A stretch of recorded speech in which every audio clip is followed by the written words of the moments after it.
amigos del ajedrez, soy el maestro internacional Julio Bobri y deseo que nuestros vídeos les ayuden a mejorar su juego. Suscríbete al canal. Gracias. ¿Cómo estudiar ajedrez por tu cuenta? Crear un plan que funcione y cumplirlo. ¿Estudias con la mentalidad correcta? Hay muchos jugadores de ajedrez que abordan su estudio con la siguiente pregunta: ¿qué debo estudiar? Sin embargo, un lugar más importante para comenzar, creo, es preguntarse: ¿cómo debo estudiar? Así como nuestras creencias y actitudes sobre diversos aspectos de la vida dan forma a nuestros comportamientos, también nuestra mentalidad de estudio en el ajedrez dirige nuestros esfuerzos y resultados de estudio, incluso cuando no somos plenamente conscientes de ello. Por lo tanto, creo que el lugar correcto para comenzar nuestra discusión sobre el estudio del ajedrez es examinar las mentalidades de estudio subyacente y los procesos de aprendizaje. Incluso si te consideras un jugador fuertemente pragmático que no necesita tales consejos, o si obtuviste este material principalmente para aprender consejos prácticos de estudio, sigo creyendo firmemente que las ideas discutidas aquí te ayudarán a sentar una mejor base para tu estudio de ajedrez. Cantidad y calidad del estudio de ajedrez. Dominar un juego tan complejo como el ajedrez lleva tiempo y estudio inteligente. En otras palabras, tanto la cantidad como la calidad del estudio del ajedrez son esenciales para aprender ajedrez correctamente, seguir mejorando y lograr los resultados deseados. El tiempo de estudio, la cantidad, es un requisito previo para cualquier tipo de estudio que sea serio de ajedrez. Esto puede parecer una noción bastante obvia, pero no es raro que los jugadores de ajedrez de todos los niveles tomen atajos y busquen formas de ahorrar tiempo, principalmente en su estudio. Me refiero a todos los niveles, de grandes maestros ya top para abajo, no los grandes maestros top. Ellos ya saben lo que hay que hacer. ¿Te suena familiar alguna de las siguientes situaciones? Y es posible que sí. No tengo que estudiar variantes críticas en la apertura porque hay una línea secundaria jugable. Eso ocurre a menudo. No necesito estudiar posiciones cerradas porque soy un tipo de jugador táctico. No tengo ganas de resolver los finales porque no son útiles en la práctica. Hoy me saltaré la sesión de análisis. Vamos a vencer algunos patzers en Lichess o en otra plataforma en lugar de ello, en su lugar. Es muy fácil encontrar tales coartadas cuando no tienes ganas de salir de tu zona de confort, la zona de confort de estudio, no esforzarse. Por lo tanto, creo que es necesario señalar una verdad simple para cualquiera que desea seguir mejorando en el ajedrez. Así que continuemos. No hay sustituto para el tiempo de estudio. Es posible que haya notado que el mejor jugador de un club, equipo, torneo o cualquier otro grupo en el que juega el ajedrez suele ser que ha invertido recientemente o en el pasado la mayor parte del tiempo en el estudio del ajedrez, y no necesariamente una persona que usted puede percibir como el más talentoso. Sin embargo, Por alguna razón, todavía no es raro que las personas atribuyan principalmente el talento de alguien a su éxito. Si bien es cierto que el talento de un individuo puede marcar la diferencia, a menudo lo hace. Incluso los ajedrecistas más dotados tienen que dedicar incontables horas a un estudio minucioso para tener éxito. Por ejemplo, Mikhail Tal ha sido glorificado por su genio ofensivo sin igual, por su técnica y partidas maravillosas de combinación. No hay duda que las posibilidades de que volvamos a ver un talento ajedrecístico tan brillante son mínimas, pero habrían sido posibles muchas de las famosas obras maestras combinatorias de Tal sin su arduo trabajo en el ajedrez. Esto es lo que su contemporáneo, el gran maestro Alexander Kotov, dijo al respecto. A menudo tuve la oportunidad de ver lo duro que trabaja Tal. Solo hay que mirar sus notas en los juegos para ver cuánto esfuerzo pone. Estas variantes, llenas de una red de combinaciones complicadas, solo podrían producirse con muchas horas de estudios en casa. Tomen ejemplo. O tomemos ejemplo, por supuesto. No hay sustituto para el tiempo de estudio. Continuamos con el tema. Recientemente, el mundo del ajedrez se vio afectado por la noticia de un maestro internacional de 10 años, Abhimanyu Mishra, de Estados Unidos, el más joven de la historia. Uno solo puede preguntarse cómo un niño de una edad tan tierna puede lograr lo que la mayoría de los jugadores de ajedrez nunca han logrado en su vida. El entrenador de Abhimanyu, el gran maestro Arun Prasad, lo explicó de esta manera. Abhimanyu es un chico trabajador. Su sed de conocimiento es inmensa. Trabajo con él desde que tenía 6 años. Básicamente, no había conceptos difíciles para él. Puedo enseñarle cualquier cosa y todo lo entenderá con relativa facilidad. Tiene una memoria fenomenal, un cálculo excelente y, lo que es más importante, trabaja duro. El entrenador de Abhimanyu reconoce sus excelentes habilidades de aprendizaje, memoria y habilidades de cálculo, que obviamente son extremadamente importantes en el ajedrez, pero enfatiza en el trabajo duro como la razón más importante detrás de su éxito. Como podemos ver por los comentarios de personas cercanas a ello, el talento de ajedrecistas tan excepcionales es solo un multiplicador de las horas que dedican al estudio y no un factor decisivo por sí solo. Sus dones naturales les ayudan a aprender más rápido y en general a tomar decisiones mejores en el tablero que la mayoría de las personas, pero sin el trabajo necesario difícilmente habrán podido nutrir este talento y desarrollar su potencial. No hay sustituto para el tiempo de estudio. Continuamos con ello. ¿Qué significa esto para alguien que no se destaca particularmente en términos de talento ajedrecístico? Bueno, si su talento está en algún lugar alrededor del promedio, entonces la aritmética simple sugiere que la mejor manera de maximizar sus esfuerzos de aprendizaje es aumentar la cantidad de tiempo de estudio.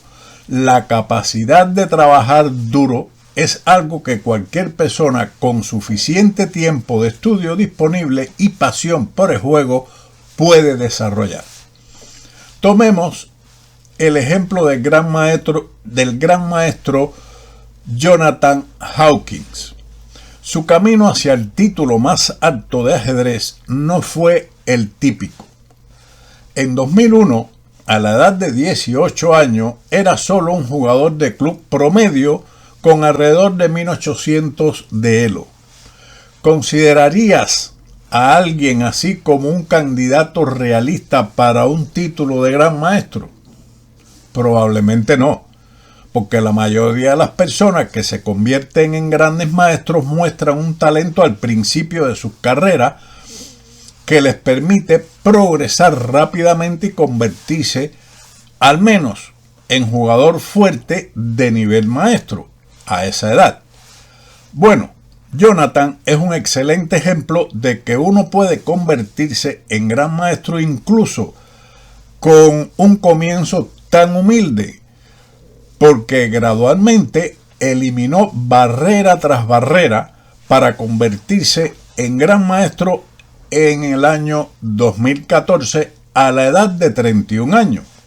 Su historia de éxito debería ser una inspiración para todos los aspirantes ajedrecistas, especialmente aquellos que no son considerados talentosos en el sentido tradicional de la palabra. Continuamos con No hay sustituto para el tiempo de estudio. Me gustaría tomar una cita del libro Amateur to International Master, quiere decir de amateur a maestro internacional, de Hawkins, en el año 2012, para ilustrar dos aspectos importantes del estudio de ajedrez. Él escribe: sin embargo, en algún momento todo esto cambió y me volví adicto a estudiar el final de juego. Llené libreta tras libreta con análisis de finales. Esto es lo que llevó a mi mayor mejoría. También sentí como si mi mejor comprensión me ayudara a asimilar más conocimiento. Hasta ahí lo escrito por Hawking. Si nos centramos en la primera parte de esta cita, notaremos el papel clave de la pasión y la inmersión en el proceso de estudio. Cuando abordas tu estudio de esta manera, no importa si es ajedrez o cualquier otra cosa, palabras como disciplina y trabajo duro pierden significado a medida que estudiar se vuelve alegre y sin esfuerzos. En tal estado, los efectos de aprendizaje tienden a multiplicarse. La segunda parte de su declaración, que dice, entre comillas, también sentí que mi mejor comprensión me ayudó a asimilar más conocimiento, cierro las comillas, insinúa el efecto combinado del estudio del ajedrez. Este efecto permite a quienes invierten más tiempo en sus estudios asimilar cosas nuevas y cada vez más complejas con mayor facilidad y rapidez, por supuesto. Esto es difícil de lograr con un estudio insuficiente o irregular. Tenga en cuenta que aprender ajedrez no es un proceso lineal, por ejemplo, como una materia en la escuela para la que simplemente tiene que memorizar hechos y reproducirlos. Más bien, aumentar la cantidad de estudio de ajedrez tiende a acelerar la curva de aprendizaje. Continuamos con este tema de no hay sustituto para el tiempo de estudio. Insisto en este título porque en realidad no hay otro sustituto para el tiempo, para estudiar ajedrez. En estos días tenemos tantos recursos de estudios excelentes, libros, títulos de libros prometedores y buenos entrenadores a nuestra disposición, que es fácil caer en la trampa de pensar que rodearse de todas las bondades del ajedrez lo ayudará a convertirse en un mejor jugador de ajedrez por defecto. Por favor, no me malinterpreten. Hasta cierto punto lo hace. Piense en la calidad. Sin embargo, si tiene una gran biblioteca de ajedrez, pero la mayoría de sus libros están acumulando polvo, o trabajas con un buen entrenador, pero no estudias mucho por tu cuenta, además de las lecciones que toma, esta cualidad generalmente no se traducirá en una mejora tangible. No hay entrenador, libro, curso o método que pueda reemplazar el trabajo realizado por uno mismo. Por lo tanto, si no logras tus objetivos ajedrecísticos o no desarrollas tu potencial, la primera pregunta que debes hacerte es: ¿estudio lo suficiente? La segunda parte de la ecuación, la calidad del estudio del ajedrez, es igual de importante. Si bien hay muchos factores que influyen en la calidad de su trabajo en ajedrez, la base subyacente de un trabajo de calidad es la mentalidad de estudio correcta. Es la comprensión de por qué estás haciendo lo que estás haciendo y cómo se traducirá en que te conviertas en un mejor jugador de ajedrez. Pasamos ahora al tema de mentalidad de estudio. Considero que los siguientes 3 factores son necesarios para el éxito. Primero, la conciencia de las propias fortalezas y debilidades. Segundo, una comprensión exacta de las fortalezas y debilidades del oponente. Tercero, una meta más alta que la satisfacción de un momento. No lo he dicho yo, esto lo expresó Alexander Alekhine. Creo que el tercer factor de la famosa cita de Alekhine, una meta más alta que la satisfacción de un momento, captura la esencia de una mentalidad adecuada para estudiar ajedrez. Cuando está orientado al proceso y estudio sin necesidad de una gratificación inmediata de tus esfuerzos, de estudiar en forma de placer fugaz, reconocimiento, puntuaje, calificación, etc., tiende a obtener los mayores beneficios de su estudio. Sin embargo, los jugadores de ajedrez a veces estamos demasiado orientados a los resultados cuando se acercan a su estudio. A continuación, examinaremos 4 enfoques típicos que reflejan esta mentalidad que pueden no conducir al estudio del ajedrez óptimo. 1. Falta de objetividad. 2. Enfoque de estudio superficial. 3. Perspectiva a corto plazo. Y 4. Jugar muchas partidas.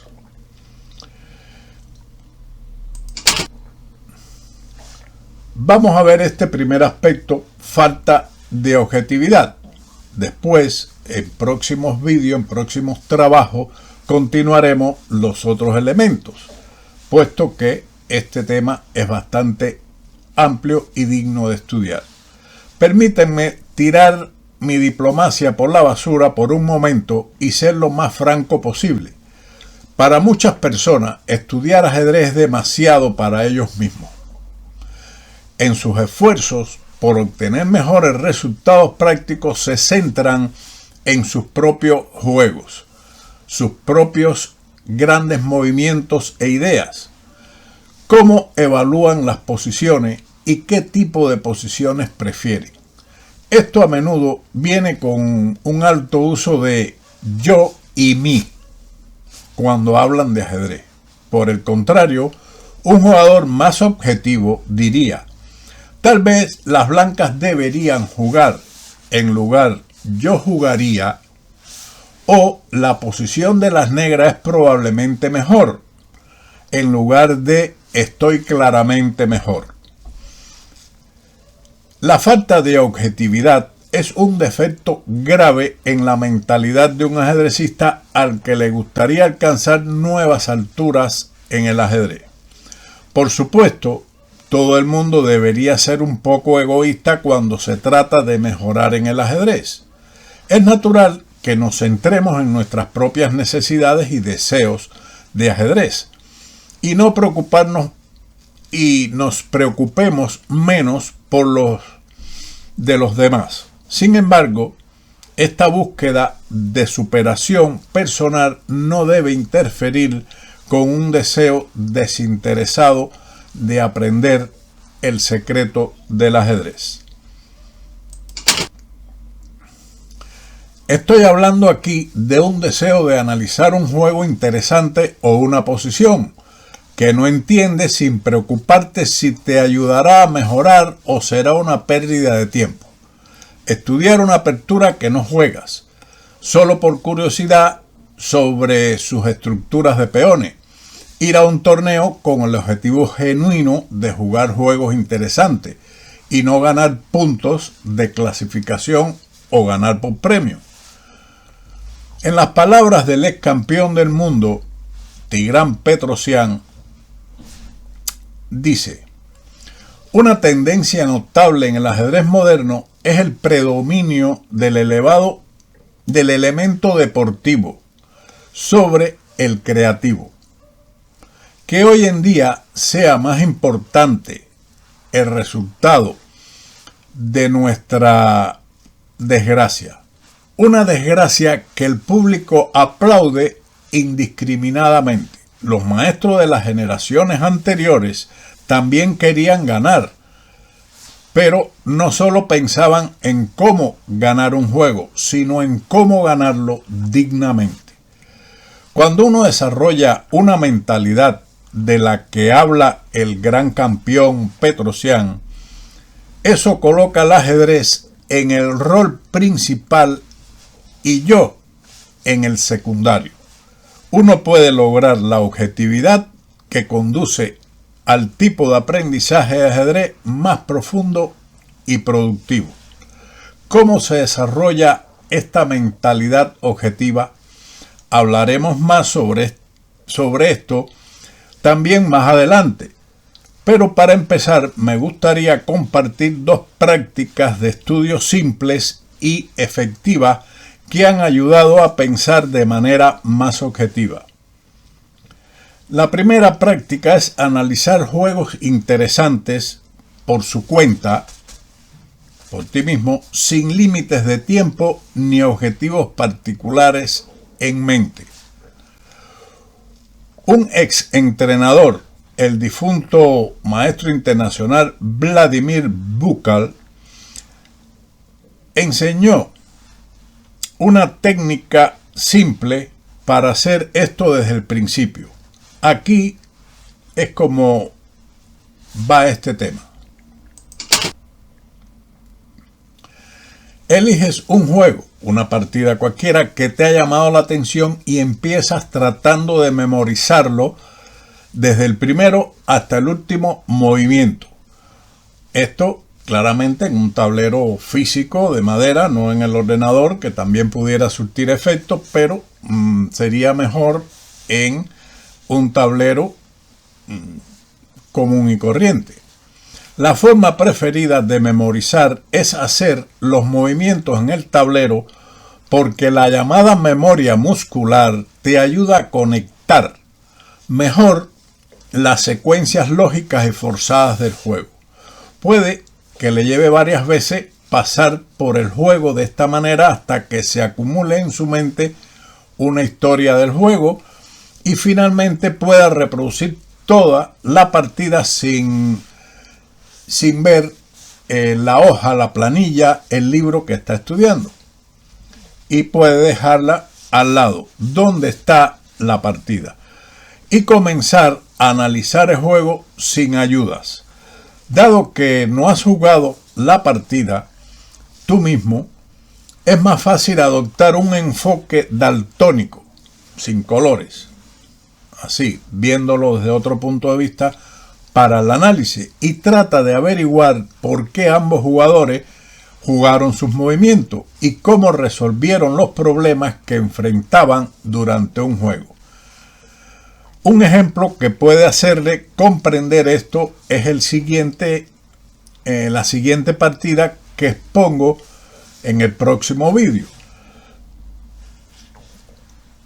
En futuros materiales comentaremos los otros 3 aspectos que mencionamos más arriba. Guía sobre cómo estudiar ajedrez. Esta tarea es muy difícil para los ajedrecistas noveles, pero siempre hay métodos que nos pueden ayudar. Presentaré algunos vídeos donde se realiza un trabajo a seguir como método de organizarse. Existe para ello 2 elementos importantes: crear una estructura de estudio. Según la experiencia, a muchos ajedrecistas les gustaría abordar sus estudios de forma estructurada, pero les falta las herramientas o la disciplina para hacerlo. Por otra parte, debes ante todo ser independiente. Sí, es importante tener las herramientas de estudio adecuadas, pero quizás el objetivo principal es promover una cualidad de su estudio de ajedrez que es mucho más difícil de alcanzar: la independencia. En la actualidad existen muchos libros y material de ajedrez comentado, pero es necesario que cada ajedrecista estudie partidas por sí mismo, intentando descifrar las ideas de cada una de ellas y después compararlas con otros comentarios o libros. Esta partida es bastante compleja. Existen en ella muchas maniobras y decisiones que tomaron los grandes maestros Tukmakov y Kozul y que pudieron no entenderse. Pero les dejaré la partida en este vídeo para que usted la analice. No dejaré ningún tipo de comentario y usted independientemente debe tratar de descifrar en determinados momentos, sin una máquina, de forma independiente, los análisis que usted considere necesarios en ella, encontrando puntos críticos y analizándolos. Después le dejaré, según los comentarios que ustedes me hagan en la descripción del vídeo, la partida comentada para que usted más adelante compare los análisis que usted realizó con los que expondré en el blog. La partida esta comenzó con caballo F3, caballo F6, C4, G6, caballo C3, alfil G7, E4, D6, D4, enroque corto, alfil E2, E5, enroque corto, C6, torre E1, caballo A6, alfil F1, alfil G4, D5 y C5. Siguió la partida con H3, alfil D7, alfil G5, rey H8, A3, dama C7, caballo B5, dama B8, dama D2. El negro respondió con caballo G8 y caballo H2. Siguió la partida con el plan de las negras que iniciaron anteriormente para realizar el avance F5, típico en la defensa india del rey, E por F5, G por F5 y F4. Aquí ahora el negro respondió con alfil por B5. Determine usted si esto es un error o no y si usted cree que existían otras posibilidades por parte de las negras. Siguió la captura a C por B5, caballo C7, F por E5 y F por E5. Esto es una posición bastante complicada y compleja. Las negras están amenazando caballo E8 y caballo D6, bloqueando el peón de D5, el caballo bloqueador de Ninsovic. Seguimos con torre a D1.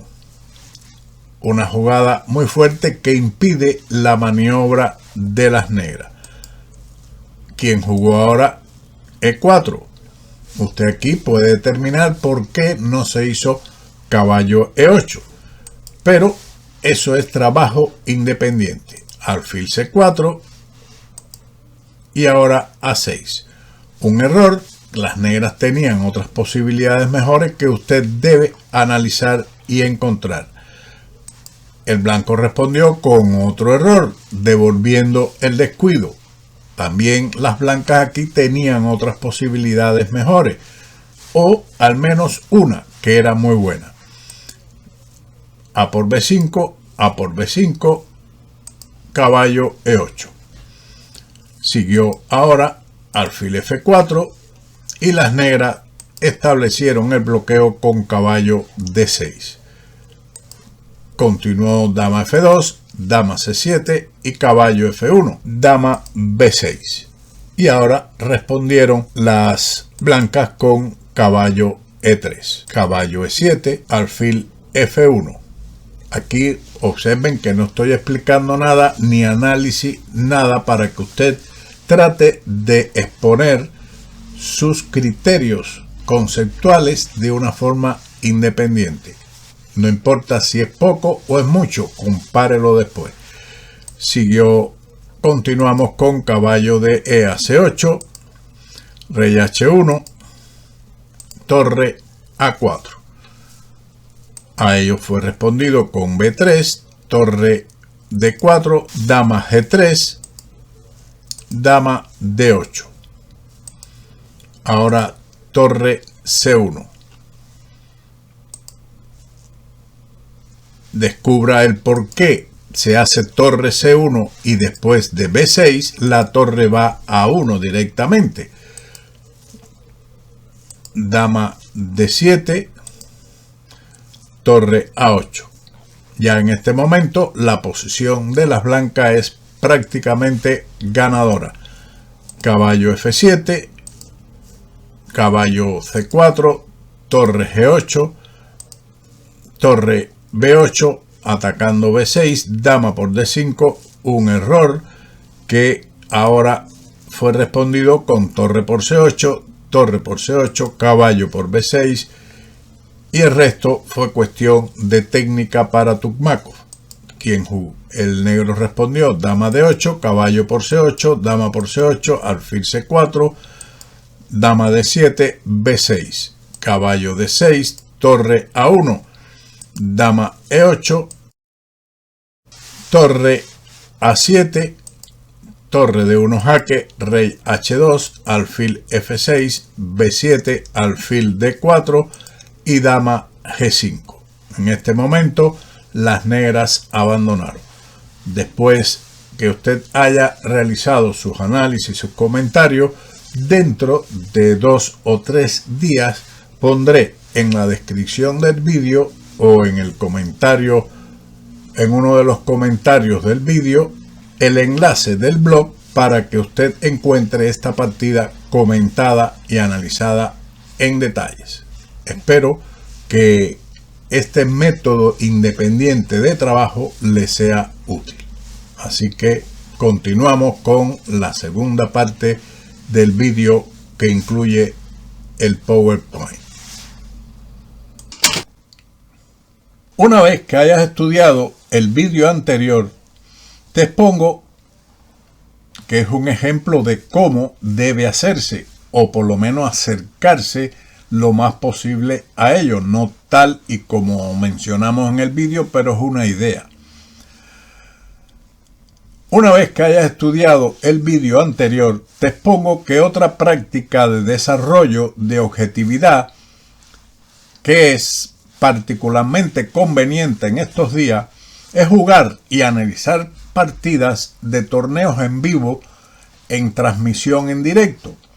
Por ejemplo, hay un torneo fuerte en el Aeroflot Open en este momento, digamos, es un supuesto.